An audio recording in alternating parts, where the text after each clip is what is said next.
ఇక తెలంగాణ రాష్ట్రానికి కావాల్సింది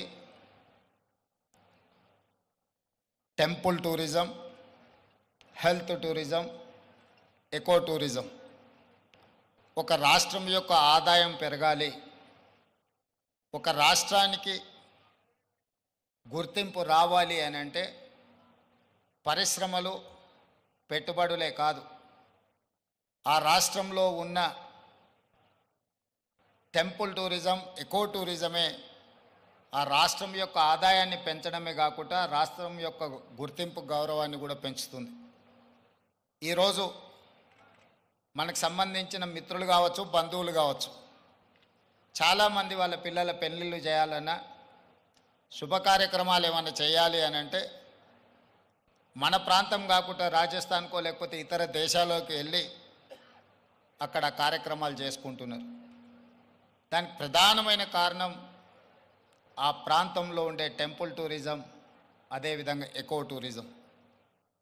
వీటితో పాటు ఎవరిని కదిలిచ్చినా మన వాళ్ళని బెంగళూరు జిందాల్లో జాయిన్ అయినని కొంతకాలము అని చెప్పి చెప్తూ ఉంటారు. మనం ఈరోజు మందిరాలను దర్శించుకోవాలంటే తమిళనాడుకో ఇతర రాష్ట్రాలకో వెళ్తున్నాం. ఫారెస్ట్లో ప్రకృతి సహజ వనరులను చూడాలి అంటే మధ్యప్రదేశో లేకపోతే ఇతర రాష్ట్రాలకు వెళ్తున్నాం. అదేవిధంగా హెల్త్ టూరిజం విషయంలో కూడా మనం ఎక్కడెక్కడికో వెళ్ళాల్సిన పరిస్థితి.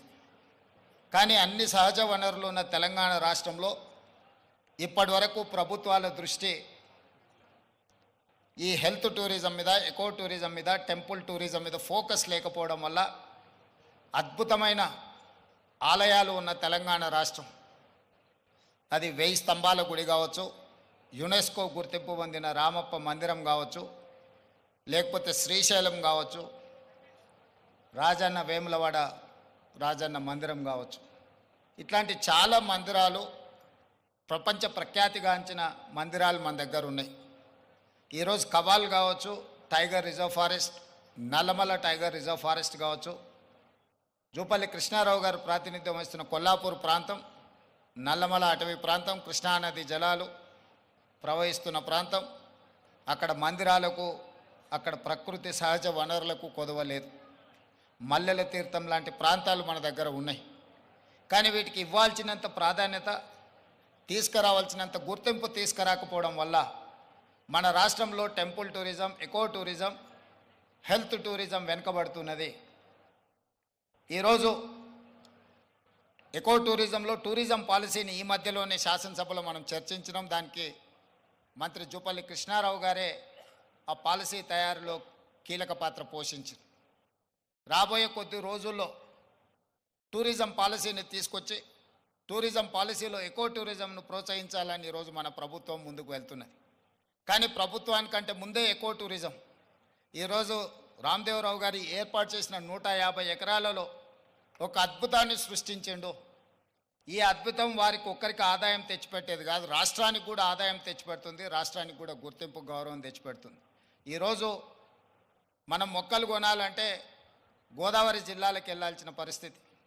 ఎవరైనా జూబ్లీ హిల్స్, బంజారా హిల్స్ లేదా ప్రముఖులు ఎవరైనా ఇల్లు కట్టుకుంటున్నారు అని అంటే గోదావరి జిల్లాల నుంచి మొక్కలు తెప్పించుకునే పరిస్థితి నుంచి ఈరోజు వికారాబాద్, చెవెళ్ళ ప్రాంతం నుంచే ఎవరు ఇల్లు కట్టుకోవాలన్నా, ఇంతకుముందు పెద్దలు చిరంజీవి గారు చెప్పారు, 20 సంవత్సరాల క్రితమే వాళ్ళు ఇల్లు కట్టుకున్నప్పుడు జూబ్లీ హిల్స్లో ఒక ప్రత్యేకమైన మొక్కల్ని పెట్టాలి అంటే రామ్దేవ్ గారి దగ్గర నేను తీసుకున్నాను.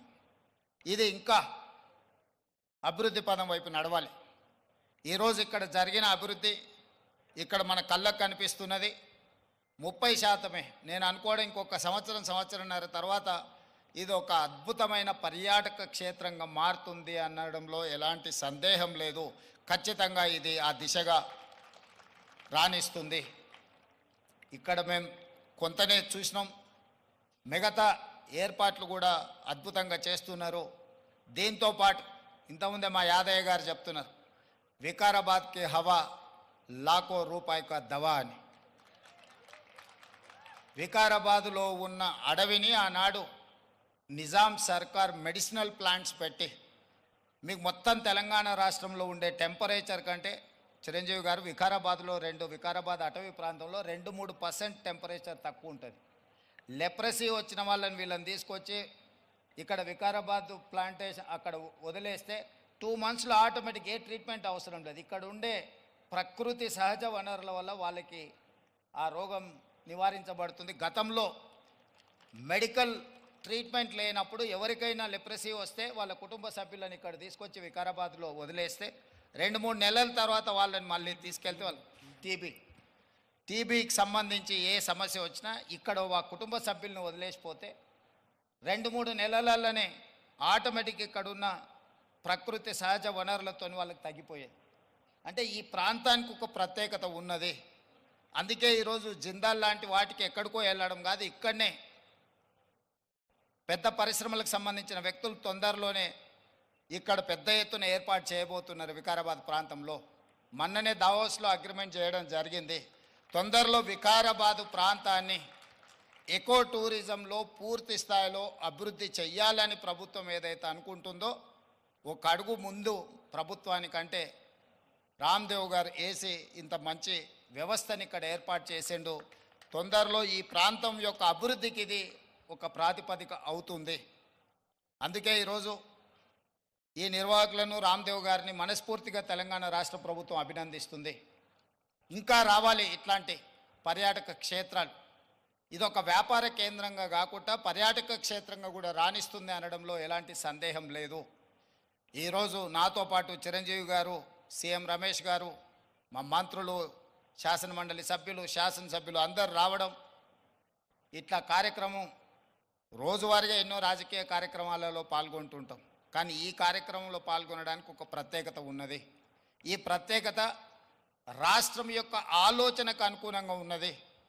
ఈరోజు రాష్ట్ర ప్రభుత్వం ఏదైతే ఎకో టూరిజం పాలసీలో ఇలాంటి పార్కులు మేము డెవలప్ చేయాలనుకుంటున్నామో రాబోయే రోజుల్లో ఖాళీ వరి పండించడమే కాదు, ఇతర కమర్షియల్ క్రాప్స్ వైపు ఈరోజు వనాలు, ప్రకృతి వనాలను పెంచడానికి కూడా రైతులను ప్రోత్సహించడానికి ప్రభుత్వం వైపు నుంచి ప్రణాళికలు ఉన్నాయి. వాళ్ళందరికీ కూడా ఇలాంటి వ్యాపార కేంద్రాలు ఉంటే రైతులు పెంచే మొక్కల్ని కొనుగోలు చేయడానికి అవకాశం ఉంటుంది. 1,000,000 మొక్కల్ని తెలంగాణ రాష్ట్ర ప్రభుత్వం పెట్టాలంటే ఎక్కడో ఒకడ గ్రామాల దగ్గర ఆ మొక్కల్లో పెంపడానికి క్షేత్రాలు ఇస్తున్నాం. కానీ 6 నెలలు సంవత్సరమే పెంచితే అవి మేము నాటినప్పుడు 20-30% కంటే ఎక్కువ బ్రతకడం లేదు. అందుకే రాబోయే రోజుల్లో మా మంత్రి గారికి సూచన చేస్తున్నా, అదేవిధంగా ఫారెస్ట్ మినిస్టర్ గారికి కూడా నేను ఆదేశాలు ఇస్తా. 2-3 సంవత్సరాలు పెంచిన మొక్కల్ని తీసుకెళ్ళి నాటితే మొక్కలు బతకడానికి ఎక్కువ అవకాశం ఉంటుంది. కానీ మరి రైతు 2-3 సంవత్సరాల ఆదాయం లేకుండా ఉండాలి అని అంటే రైతు బ్రతకం కూడా కష్టమవుతుంది. అందుకే దానికి తగ్గట్టుగా ధర చెల్లించి రాష్ట్ర ప్రభుత్వమే కొనుగోలు చేసి రాష్ట్ర ప్రభుత్వం నాటే హరితహారం మొక్కల్ని 3 సంవత్సరాలు 4 సంవత్సరాలు పెంచిన పెద్ద మొక్కల్ని నాటితే అది ఒక్క సీజన్లో మనం కాపాడుకోగలిగితే చాలు, అది తప్పకుండా చెట్టుగా వృక్షంగా మారే అవకాశం ఉంటుంది. అందుకే రాబోయే రోజుల్లో ప్రభుత్వం యొక్క విధి విధానాలను చర్చించుకొని వాటిని సవరించుకొని తెలంగాణ రాష్ట్రాన్ని ఒక ప్రకృతి వనంగా మార్చాలని. అక్కడ రామయ్య గారు ఉన్నారు, ఒక సామాన్యమైన రైతు. మీరందరూ వారు ఎవరో అనుకోవచ్చు. రామయ్య గారు ఆయన ఒక వ్యవసాయ కుటుంబం నుంచి వచ్చి మొక్కలు నాటే కార్యక్రమంలో భారత ప్రభుత్వం వారికి పద్మశ్రీ అవార్డు ఇచ్చింది. చిరంజీవి గారు రాణిస్తే చిరంజీవి గారికి పద్మభూషణ్ ఏ విధంగా ఒక రంగంలో రాణిస్తే ఇచ్చిండ్రో ఒక రైతుకు కూడా మొక్కలు నాటడంలో రాణించినందుకు రామయ్య గారికి ఆ గుర్తింపు వచ్చింది. ఖమ్మం జిల్లాలో ఒక మారుమూల ప్రాంతంలో ఉండే ఒక వ్యవసాయ రైతు మొక్కలు నాటడం వల్ల పద్మశ్రీని సాధించిండు. అంటే ఒక కమిట్మెంట్, డెడికేషన్ ఉంటే ఈ ప్రభుత్వాలు గుర్తిస్తాయి, ప్రోత్సహిస్తాయి. రామయ్య గారు లాంటి వాళ్ళని మనం ఆదర్శంగా తీసుకోవాలి. అందుకే ఈ మధ్యకాలంలో కేంద్ర ప్రభుత్వాన్ని కలిసినప్పుడు మాకే నాంపే ఎక్ పేట్ అంటే తల్లి పేరు మీద విద్యార్థులందరూ ఒక మొక్కను నాటి దాన్ని సంరక్షించాలనే ఒక విధానాన్ని ముందుకు తీసుకొస్తున్నాము. ప్రతి విద్యార్థి తమ కన్న తల్లి పేరు మీద ఒక మొక్క నాటి ఆ స్కూల్లో ఆ మొక్కను కాపాడితే కొన్ని లక్షలాది కోట్లాది మొక్కల్ని ప్రతి సంవత్సరం మనం పెంచుకుంటూ పోవచ్చు. ఇట్లాంటి వినూత్నమైన కార్యక్రమాలను ప్రభుత్వం తీసుకురావాలనుకుంటుంది. తొందరలోనే ఈ విధి విధానాలతో ముందుకు వస్తాం. ఏది ఏమైనా రామ్దేవ్ గారిని మనస్ఫూర్తిగా అభినందిస్తున్నా. ఒక మంచి పర్యాటక క్షేత్రంగా దీన్ని తీర్చిదిద్దండి. ప్రభుత్వం వైపు నుంచి అవసరమైన సహకారం తప్పకుండా ప్రభుత్వం అందిస్తుంది.